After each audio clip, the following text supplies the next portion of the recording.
به ونتوكل عليه ونعوذ بالله من شرور أنفسنا ومن سيئات أعمالنا من يهده الله فلا مضل له ومن يضلل فلا هادي له وأشهد أن لا إله إلا الله وحده لا شريك له وأشهد أن محمدا عبده ورسوله أما بعد فإن خير الحديث كتاب الله وخير الهدي هدي محمد صلى الله عليه وسلم وشر الأمور محدثاتها وكل محدثة بدعة وكل بدعة ضلالة وكل ضلالة في النار.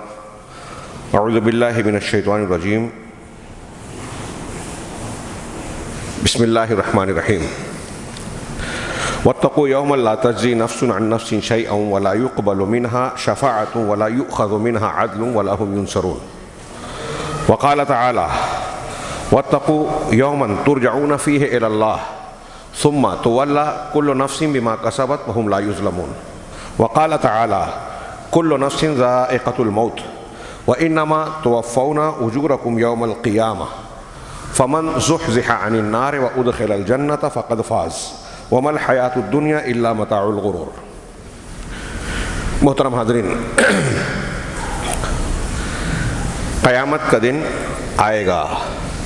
یہ ہمارے ایمان کے 6 ارکان میں سے ایک رکن ہے جس پر ایمان لانا، یقین رکھنا ایک بندہ مومن کے لیے فرض واجب ہے اور دین و اسلام کا رکن ہے.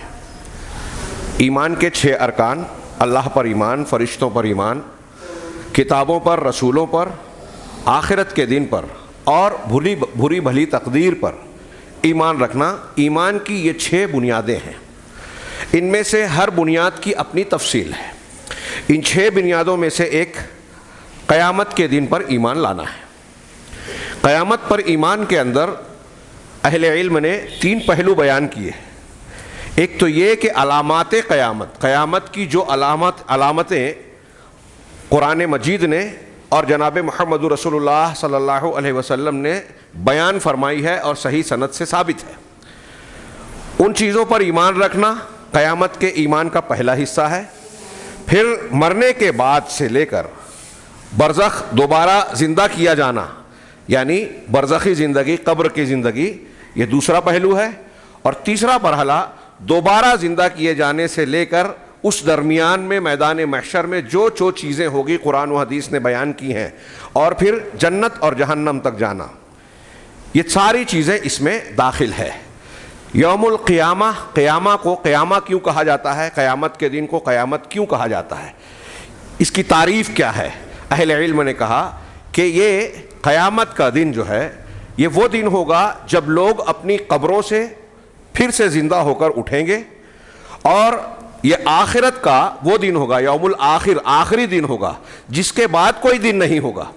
دن کا یہ سلسلہ جو چل رہا ہے اسی لیے اس کو یوم الآخر کہا جاتا ہے. اس دن لوگ اپنی قبروں سے الحی القیوم رب العالمین کے سامنے اکٹھا ہوں گے، کھڑے ہوں گے، تاکہ دنیا میں کیے گئے اپنے اعمال کا حساب و کتاب دیں اور اللہ تبارک و تعالیٰ ان کا فیصلہ کرے، ان پر ان کی جزا اور سزا دے، یا تو جہنم کی سزا یا جنت کا انعام.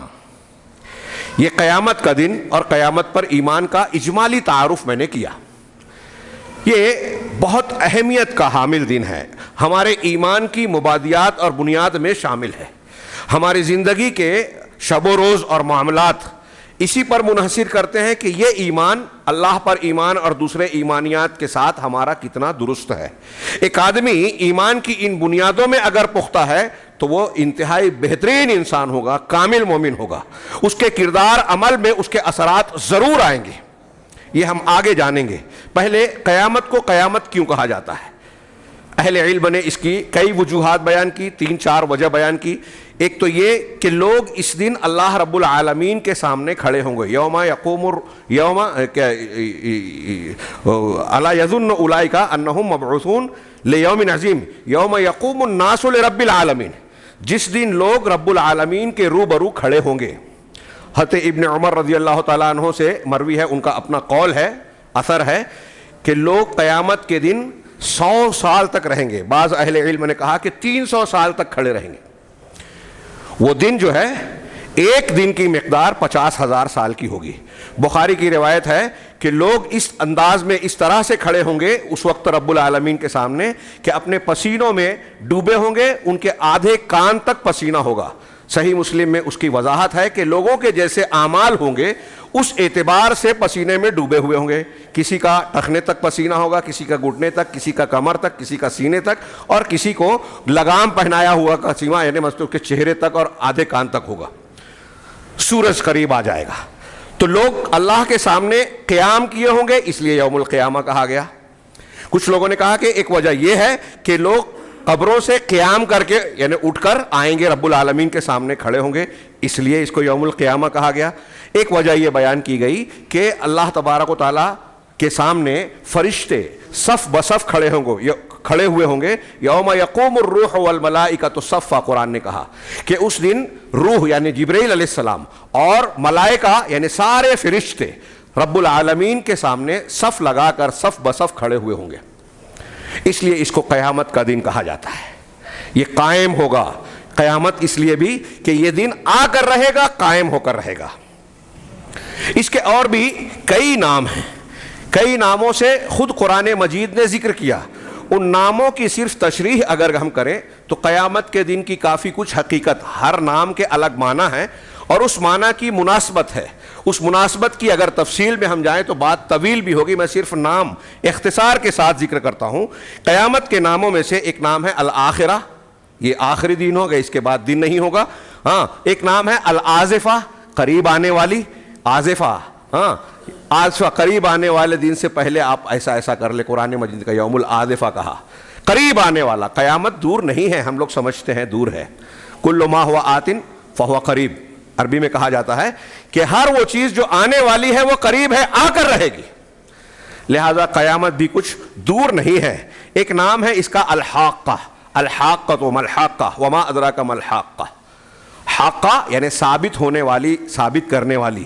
اس دن ہر حقائق جو قرآن و حدیث نے بیان کیے ہیں، اللہ اور رسول صلی اللہ علیہ وسلم نے بیان کیے ہیں، کافروں کا کیا حساب و کتاب ہوگا، مومنوں کا معاملہ کیا ہوگا، دونوں کو جزا اور سزا کا معاملہ ہوگا، یہ ساری چیزیں ثابت کر دینے والا یہ دن ہوگا۔ ایک معنی یہ ہے، اور بذات خود قیامت بھی حق ہے، ثابت ہونے والی ہے، یعنی ہو کر رہے گی، اس کے وقوع ہونے میں کوئی شک نہیں ہے۔ کوئی آنکھیں گاڑ لے، بھول جائے، فراموش کر دے، نہ مانے الگ بات ہے، لیکن یہ آ کر رہے گی، اسی لیے اس کا ایک نام حق کا، حق سے بنا ہے، ثابت ہونے والی یعنی یقینی طور سے ہونے والی۔ ایک نام ہے اس کا الزلزلہ، قیامت کے دن زلزلہ آئے گا، پہلا نفخہ، دوسرا نفخہ۔ حضرت اسرافیل علیہ السلام اللہ کے حکم سے سور پھونکیں گے، پہلے نفخے سے تو ساری دنیا تباہ ہو جائے گی، آسمان زمین بکھر جائیں گے، تارے بکھر جائیں گے، زمین بدل جائے گی۔ سورہ حج کی پہلی آیت ہے، یا ایھا الناس اتقوا ربکم، اے لوگو، دنیا کے لوگوں، یہاں ایمان والے نہیں کہا، دنیا کے تمام لوگوں سے کہا کہ اللہ سے ڈرو، تقوی اختیار کرو، مان جاؤ۔ ان زلزلۃ الساعۃ شیء عظیم، یقیناً قیامت کا الساعہ، یہ بھی اس کا ایک نام ہے، ساعت کا ایک خاص گھڑی، ہر گھڑی ہر وقت کو ساعہ کہا جاتا ہے۔ عربی زبان میں گھڑی کو بھی ساعہ کہتے ہیں، تو وقت، گھڑی، لمحہ، ساعہ، لیکن قیامت کی ساعت خاص ساعت ہے، اس لیے اس کو الساعہ کہا گیا۔ ان زلزلۃ الساعۃ شیء عظیم، یقیناً قیامت کا زلزلہ بہت عظیم اور بڑی بات ہے۔ یوم ترونھا تذہل کل مرضعۃ عما ارضعت، جب تم اسے دیکھو گے، جس دن تم اسے دیکھو گے تو دیکھو گے کہ ہر دودھ پلانے والی اپنے دودھ پیتے بچے سے غافل ہو جائے گی۔ دنیا میں کوئی مصیبت، پریشانی، تکلیف، آفت آتی ہے تو دودھ پلانے والی ماں، وہ انسانوں میں ہو یا جانوروں میں، اپنے بچے کو پہلے بچاتی ہے، سمیٹتی ہے، اور یہ کوشش ہوتی ہے کہ مصیبت آئے تو مجھ پر آئے، میرا بچہ محفوظ رہے۔ لیکن قیامت کا زلزلہ اتنا بھیانک، ہولناک ہوگا کہ دودھ پلانے والیاں اپنے دودھ پیتے بچوں سے غافل ہو جائے گی، اس کو چھوڑ دے گی۔ وَتَذْهَلُ كُلُّ مُرْضِعَةٍ وَتَضَعُ كُلُّ مُرْضِعَةٍ عَمَّا أَرْضَعَتْ، اور ہر حاملہ اپنے حمل کو گرا دے گی۔ وَتَرَى النَّاسَ سُكَارَىٰ، اور لوگوں کو آپ مستی میں، مدہوشی میں دیکھیں گے کہ نشے میں ہیں۔ وَمَا هُمْ بِسُكَارَىٰ، لیکن وہ نشے میں نہیں ہوں گے۔ وَلَكِنَّ عَذَابَ اللَّهِ شَدِيدٌ، اللہ کا عذاب بہت شدید، سخت ہوگا۔ اس لیے یہ خوف اور دہشت کا، اس کی دہشت ناکی کا اندازہ لگائیے۔ وَكَيْفَ